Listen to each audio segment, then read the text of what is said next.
Redoing the fuel system in this Jeep that I built over 20 years ago. I'll show you what the fuel system is made up of right now and what I'll be changing it to. So this is a 3.5 liter LX5 Short Star, dual overhead cam, all aluminum V6.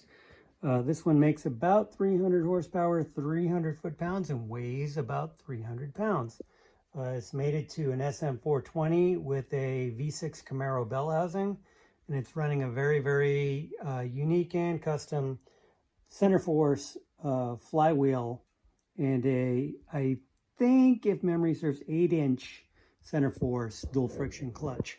But this Jeep was my main off-roader for many years. But after California switched to a higher percentage ethanol in its fuel, I started developing some issues with the braided line I use. This is good quality Earls AN line, very good quality Earls fittings. And when I built this Jeep, it was kind of the height of technology, but things have improved, and so now there's better products that are better able to handle the ethanol. What happens is, especially in this vehicle that only got used, you know, a weekend here, a weekend there, sitting long periods of time, the oxygenated fuel would eat away at the rubber underneath. And so about every 5 to 7 years or so, I would spring a high pressure leak somewhere, and I would just replace that length of line and go on till the next leak kind of occurred. When those leaks did occur, I had it down pretty quick. So this is a 15 gallons fuel cell, if my memory serves. I got it from Summit Racing. I think RCI private labeled them for Summit at the time. So it's a very good high quality fuel cell. Never had an issue with it. I took the foam out, didn't run the foam. It has the pickups down here.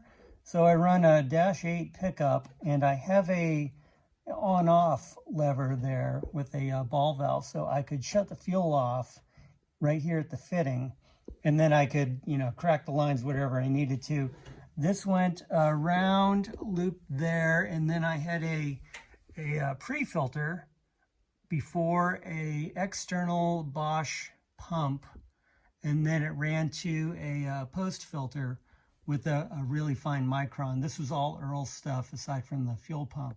I just remembered I had my spare that I used to carry handy, so I can show you what it looks like. So this is the fuel pump that I used to run on this thing.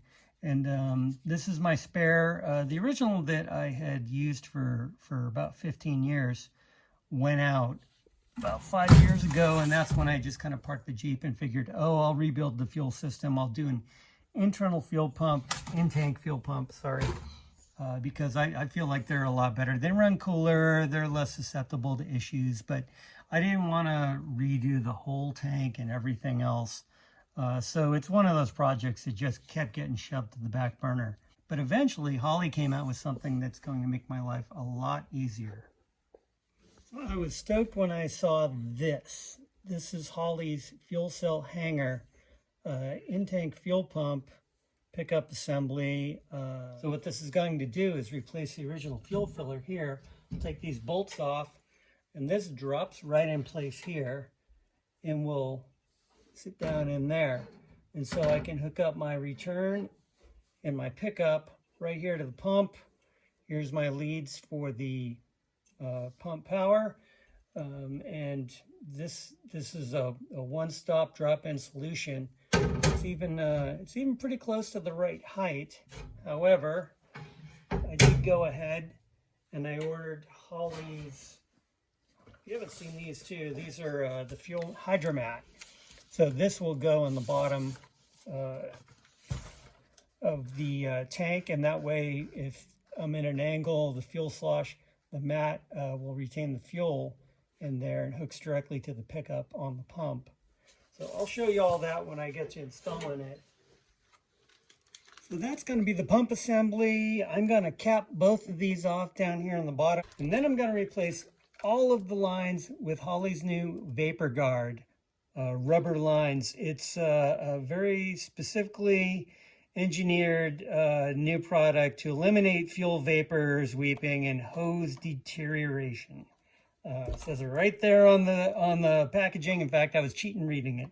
But gone will be any kind of ethanol caused leaking or anything like that. And installation is super easy. Like I said, it's rubber.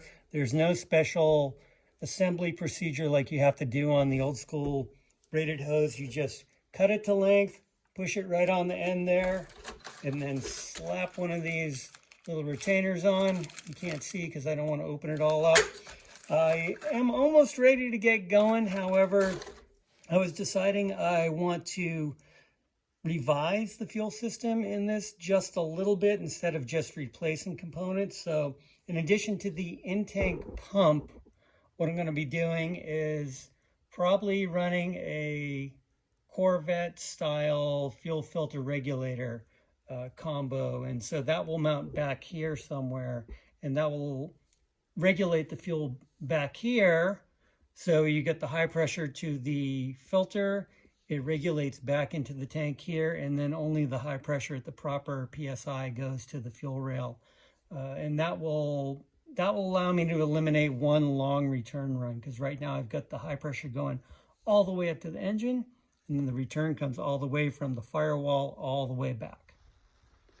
So like I said, as soon as I get the Corvette regulator, I'll go down to the auto parts store and grab that. I'll be able to eliminate this adjustable regulator that's been on the firewall there. I'll probably just cap the return fitting in the rail, and that'll be it. I'll give you a nice step-by-step when I get to doing it.